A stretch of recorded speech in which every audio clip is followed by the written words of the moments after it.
और सर पे कर्ज था, जेब खाली थी और सपने थे मेरे सितारों के, वर्दी के सपने। मुझे लोफर तक का तमगा दिया गया था कि ये लोफर हो गया है, पैसा खा रहा, बर्बाद कर रहा, कुछ नहीं। सब कुछ छोड़कर दिल्ली चला गया। अम्मी ऐसे रोईं जैसे मैं मर गया हूँ। 6 मिनट के बाद तुम्हारा ख्वाब खड़ा है, तुम्हारा सितारा वहाँ खड़ा है कि आज या तो दौड़ निकलेगा या दम निकलेगा।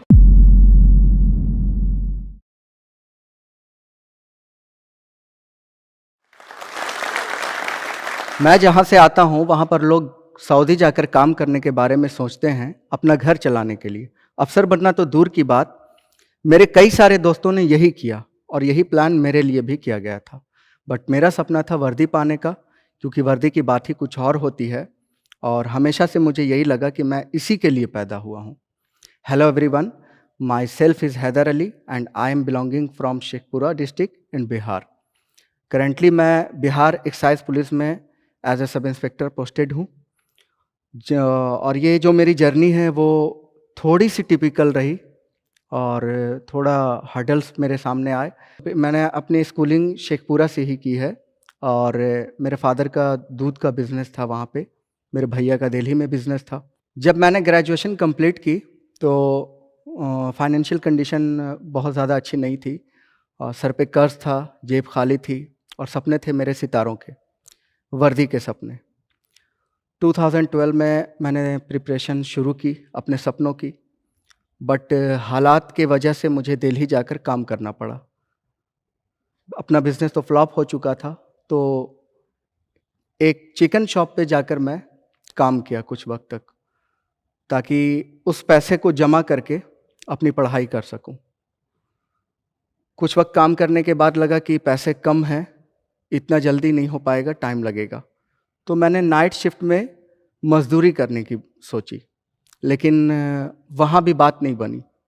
कुछ वक्त के बाद काम करने के बाद मैं वापस घर आया तो घर के सामने हमारी एक ज़मीन थी, ठीक घर के सामने। अम्मी ने कहा कि इसको हम बेच देते हैं बच्चों की पढ़ाई के लिए। तो अभी जैसा कि मैंने आप लोगों को बताया कि वहाँ एक ट्रेंड था, ज़्यादातर लोग सऊदी जाते थे या फिर बाहर जाकर काम करते थे। तो पापा के कुछ दोस्तों ने भी पापा को समझाया कि आप यहाँ बिहार में एक कहावत है, उपला को गोईठा कहते हैं। कहाँ आप गोईठा में घी सुखा रहे हैं, हमारी कम्युनिटी से किसी का हुआ है। और कोई वैसा मिसाल भी तो वहाँ पे नहीं था कि जिससे मोटिवेट हो सके आदमी। ये एक बहुत बड़ा स्टेप लेने जा रहे थे पापा। तो अम्मी बोली कि नहीं, लोगों ने सुझाव दिया कि ठीक है आप बेच रहे हैं, लेकिन इससे आप इसको बाहर भेजिए, गल्फ़ में जाएगा, कमाएगा, तो फिर इसी से आप ख़रीद लेंगे। अम्मी स्ट्रिक्ट रहीं, बोली कि नहीं, हमारे बच्चे पढ़ेंगे। और अम्मी के कुछ गहने थे वो भी बेचे गए।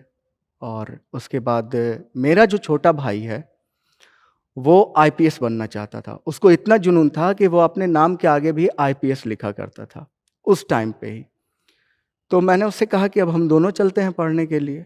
तो उसने कहा कि नहीं, हमारे पास इतने पैसे नहीं हैं कि हम दोनों जाकर पढ़ें, तो तू जा और जाकर अपना सपना पूरा कर और मैं जाता हूँ गल्फ़ कमाने के लिए।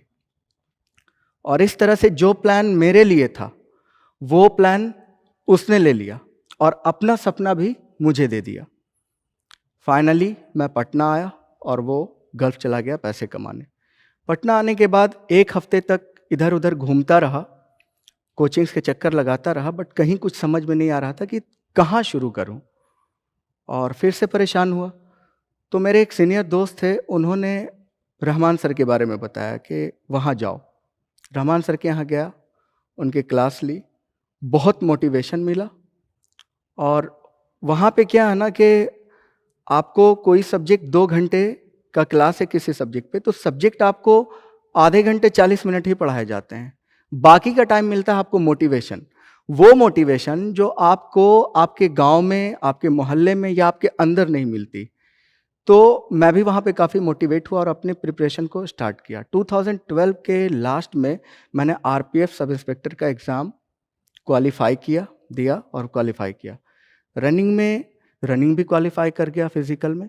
चेस्ट मेजरमेंट में 0.5 सेंटीमीटर से मैं डिसक्वालीफाई हो गया। और ये जो हाफ सेंटीमीटर होता है ना, इसको आप साल में कन्वर्ट करो तो बहुत ज़्यादा लंबा हो जाता है ये। 2015 में फिर बिहार एसआई का पेपर दिया, रिजल्ट आया, उसमें भी नहीं हुआ। अब मैं अंदर से टूटने लगा, थोड़ा मेरी हिम्मत टूटने लगी। सब कुछ छोड़कर दिल्ली चला गया, वहाँ जामिया का एंट्रेंस दिया, पीजी में मॉडर्न हिस्ट्री में एडमिशन लिया।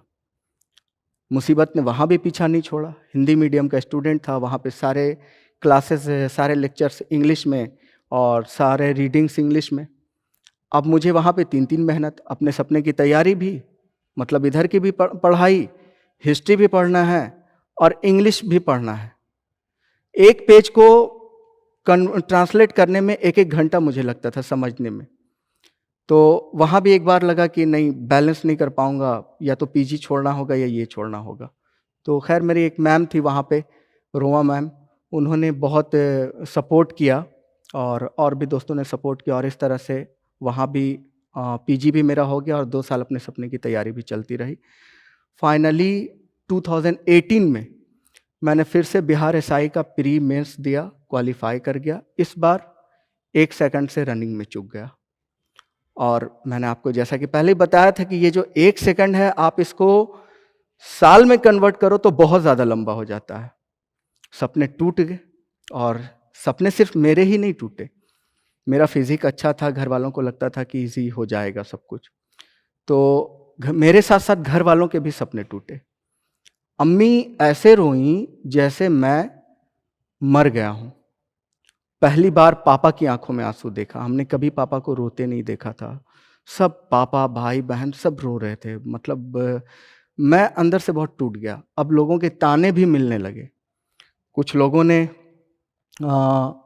सलाह दिया कि वापस इसको भी गल्फ़ भेज दीजिए, कहाँ आप पैसे बर्बाद कर रहे हैं। कुछ ये भी कहने लगे कि छोटा भाई कमा रहा है, बड़ा भाई कमा रहा है, बाप भाई का पैसा खा रहा, सबका पैसा बर्बाद कर रहा। किसी ने मशवरा दिया कि ग्रुप डी में की तैयारी करो, तो कोई कुछ। मुझे जॉब की टेंशन नहीं थी, मैं जॉब लेने पटना नहीं आया था, और कभी मुझे सिर्फ वर्दी चाहिए थी। मैंने कभी रेलवे का नहीं भरा, कभी बैंकिंग का, किसी चीज़ का नहीं भरा। मैंने सिर्फ जब एसआई का आता था जब ही मैं भरता था। खैर अंदर से बिल्कुल टूट गया, हिम्मत नहीं हो रही थी कि अब फिर से स्टार्ट करूं। एक दिन अपने रूम में था घर पे, तो पापा आए रूम में, पूछे कि क्या हुआ, कब जाओगे, फिर प्रिपरेशन करना है ना। तो बोला कि पापा अब नहीं हो पाएगा हमसे। तो पापा मेरे बगल में बैठे और बहुत खामोशी से पापा ये बोले कि देखो बेटा, तुम लोगों के लिए मिसाल बनोगे, तुमको अब मिसाल बनना है। 4 साल लगभग तुमको हो गया, 5 साल प्रिपरेशन करते, अब तुम लोगों के लिए मिसाल बनोगे, क्योंकि यहाँ पर जो ट्रेंड है वो तुमको पता है। तो अब ये डिपेंड तुम्हारे ऊपर करता है कि तुम सक्सेसर का मिसाल बनो या फेलियर का बनो, ये तुम्हारे ऊपर डिपेंड करेगा। और मैं बहुत सोच में पड़ गया। तो पापा मुझे बहुत हिम्मत दिए कि देखो, तुम्हारा नाम हैदर अली इसीलिए रखे हैं, तुम कर सकते हो। मुझे मोटिवेट किए, लोग चांद पे जा रहे हैं, तुम इतना भी नहीं कर सकते, कंधे पे सितारे नहीं सजा सकते, फिर जाओ पटना। पटना आया, फिर रहमान सर से मिला, और दूसरा मोटिवेशन पापा के बाद रहमान सर दिए। सर वो उठे और मेरे माथे पे अपनी उंगली से दरोगा लिख दिए और बोले कि इसको कोई नहीं काट सकता, तुम तैयारी करो, मैं कह रहा हूँ होएगा तुम्हारा। मैंने फिर प्रिपरेशन शुरू किया, और 2019 का जो ईयर था वो मेरे लाइफ का टर्निंग पॉइंट था। 64th बीपीएससी का प्री क्वालिफाई किया, और उसका मेंस भी लिखा मैंने। नेट का पेपर क्वालिफाई किया, एक्साइज का प्री मेंस सब क्वालिफाई किया। लेकिन एक चीज़ मैंने ये किया था कि इस बार मैंने किसी को अपने रिजल्ट और एग्ज़ाम के बारे में घर में भी नहीं बताया। ये सिर्फ मेरा छोटा भाई जानता था, और मेरे कज़न ब्रदर शाहबाज भैया जानते थे, और 2-4 दोस्त। क्योंकि डर ये था कि फिर सपने टूटेंगे, फिर सबका दिल टूटेगा। हज भवन से कॉल आया फिज़िकल के लिए, लियाकत सर वहाँ पे कोऑर्डिनेटर, उन्होंने कॉल किया कि आप आइए यहाँ फिज़िकल की प्रिपरेशन के लिए। गया वहाँ पे, वहाँ भी फ्री ऑफ कॉस्ट प्रिपरेशन कराई जाती है और बहुत मोटिवेट किया जाता है, कोचेज़ बहुत मेहनत करते हैं। हमारे ऊपर भी किया गया। 1 महीना लगभग हमारे पास टाइम था प्रिपरेशन के लिए, बहुत हार्ड वर्क कराया गया। एक दिन में 20 किलोमीटर दौड़ाया जाता था, और किसी दिन 3-3 टाइम दौड़ाया जाता था हम लोगों को। इसी तरह चलता रहा। किस्मत इस बार भी आज़मा रही थी बहुत ज़ोरदार तरीके से। 1 हफ़्ता जब बचा फ़िज़िकल के लिए, तो मुझे फ़ीवर आना शुरू हो गया और सर लेकर गए डॉक्टर के यहाँ। डॉक्टर चेकअप के बाद पता चला कि टाइफ़ाइड है और सब लोग घबरा गए, मैं भी घबरा गया कि मतलब लगता है कि किस्मत चाहती ही नहीं है कि वर्दी पहनूँ। डॉक्टर ने कहा बेड रेस्ट के लिए, तो सर मेडिसिन वगैरह भी दिया। मैंने सर से कहा कि सर मैं मेडिसिन खाऊँगा लेकिन रेस्ट नहीं करूँगा, मैं प्रैक्टिस जारी रखूँगा। और फाइनली मैंने अपनी प्रैक्टिस जारी रखी। सर ने कहा भी कि तुम शाम वाला प्रैक्टिस एक टाइम का छोड़ दो, एक टाइम मेंटेन करो। मैं बोला नहीं, मैं प्रैक्टिस जारी रखूँगा। मेडिसिन लेता रहा, प्रैक्टिस करता रहा और फाइनली जिस दिन जाना था सर मेरे साथ मेरे जो कोचेस थे वहाँ पे वो भी गए बाहर में और सर दूर से मुझे दिखाए कि 6 मिनट में 1600 मीटर हमें दौड़ना था। तो सर ये बोले कि तुम्हारा ख्वाब उस 6 मिनट के बाहर है। 5 गेट था, 5वां गेट क्रॉस करने के बाद दौड़ कंप्लीट होना था। बोले उस 6 मिनट के बाद तुम्हारा ख्वाब खड़ा है, तुम्हारा सितारा वहाँ खड़ा है। अब तुम्हारे ऊपर डिपेंड करता है। मैं गया, जो स्टेजेस थे वो पार करते हुए। उसके बाद जब ट्रैक पे मैं रनिंग के लिए खड़ा हुआ तो मैं ये सोचकर उस दिन दौड़ा था कि आज या तो दौड़ निकलेगा या दम निकलेगा, और ये सोचते हुए मैं दौड़ा। अल्हम्दुलिल्लाह सारे स्टेजेस पार करता हुआ और मेरा हो गया सब कुछ कंप्लीट। एक्साइज एसआई में मेरा सिलेक्शन भी हो गया। तब घर में बताया और घर वाले शॉक थे, सरप्राइज थे कि मतलब ये कैसे हुआ। तो फिर मैं बताया कि इस वजह से मैंने छुपाया था। और इस बार फिर सबकी आंखों में आंसू। जब घर में ये पता चला, सबकी आंखों में फिर से आंसू था। मेरे फेलियर पे नहीं, इस बार मेरे सक्सेस पे। और जो मिसाल बननी तय थी वो मिसाल बनी। अब मेरे मोहल्ले के बच्चे और मेरे घर के भी बच्चे वो बाहर नहीं जाना चाहते हैं, सऊदी नहीं जाना चाहते हैं। वो लोग भी मेरी तरह बनना चाहते हैं और कुछ बड़ा करना चाहते हैं वो लोग भी। होता क्या है ना कि लोग सोचते हैं कि हम 6 घंटे, 8 घंटे या 10 से 12 घंटे पढ़कर पढ़ेंगे और हमारा एग्ज़ाम क्लियर हो जाएगा। नहीं, ऐसा नहीं है। पढ़ना तो आपको है ही, क्योंकि एग्ज़ाम का और मेहनत का कोई शॉर्टकट नहीं होता। बट उसके लिए एक ज़िद चाहिए होती है, एक जुनून, एक पागलपन, जो आपको चैन नहीं लेने दे, आपको सुकून नहीं लेने दे, जब तक आप अपने गोल को अचीव न कर लो। तो आप ये सोचिए कि मैं एक ऐसे कम्युनिटी से निकल कर आया और एक ऐसे जगह से आकर वो किया जिसके बारे में किसी ने सोचा नहीं था। मेरे बारे में किसी ने नहीं सोचा था। मुझे लोफर तक का तमगा दिया गया था कि ये लोफर हो गया है, पैसा खा रहा है, बर्बाद कर रहा, कुछ नहीं। मैंने वो किया। इतने सारे फेलियर्स के बाद जब मैं कर सकता हूं तो आपको क्या रोक सकता है? बस खुद पे मेहनत, अपनी मेहनत पे भरोसा रखिए। पहले ये सोचिए कि मुझे ये करना है, मैं इसी के लिए पैदा हुआ हूं, और एक वे कोई पकड़िए। ये नहीं कि ये भी फॉर्म भर रहे हैं, वो भी फॉर्म भर रहे हैं, उधर भी भाग रहे हैं, उधर भी भाग रहे हैं। अपना एक टारगेट गोल कीजिए कि हाँ मुझे ये चाहिए, और उसके लिए फिर आप दिन रात लग जाइए। चाहे कितने भी मुश्किलात आए, मुझे इससे डिगना नहीं है, हटना नहीं है। एक जिद, एक आग, एक जुनून, वही आपको रिजल्ट दिलाएगा। बस यही कीजिए, खुद पे भरोसा रखिए और चलिए आगे। आपका भी रिजल्ट होएगा, आप भी अपने टारगेट को अचीव करेंगे। आप भी कल यहां आकर खड़े हो सकते हैं।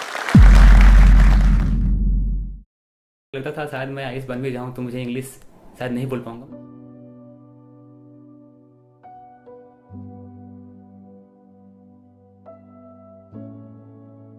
मेरा नाम तबरेज़ आलम है और मैं बिहार से बिलोंग करता हूं।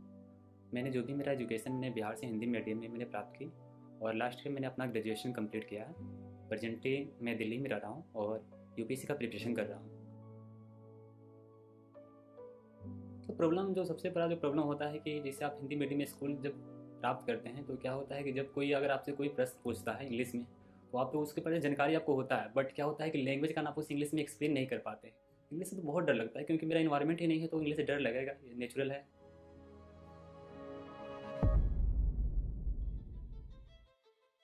मैंने जो स्किल एप्लीकेशन के बारे में मैंने सुना, तो मैंने जिस स्किल के बारे में सुना और जाकर उसे इंस्टॉल भी किया था और मैंने उसकी जो भी प्रोसेस है मैंने उसे जाना और इंग्लिश स्पीकिंग कोर्स के लिए मैंने क्लास स्टार्ट कर दिया। पहले तो थोड़ा बेसिक पोर्शन ग्रामर का बताया जाता है, उसके बाद वो कैप्स का जो प्रैक्टिस करना पड़ता है, उसके बाद रीडिंग प्रैक्टिस होता है और अल्टीमेटली आपको प्रैक्टिस करना पड़ता है आपके प्रैक्टिस पार्टनर से। 10 मिनट आपको मिनिमम बात करना पड़ता है, उसके बाद आपका एक जो कोर्स होता है वो कंप्लीट हो पाता है। मैं बोल सकता हूँ श्योरली कि मैं किसी से भी कोई भी पर्सन हूँ मैं उसे इंग्लिश में कम्युनिकेट कर सकता हूँ, मुझे कोई इशू नहीं है।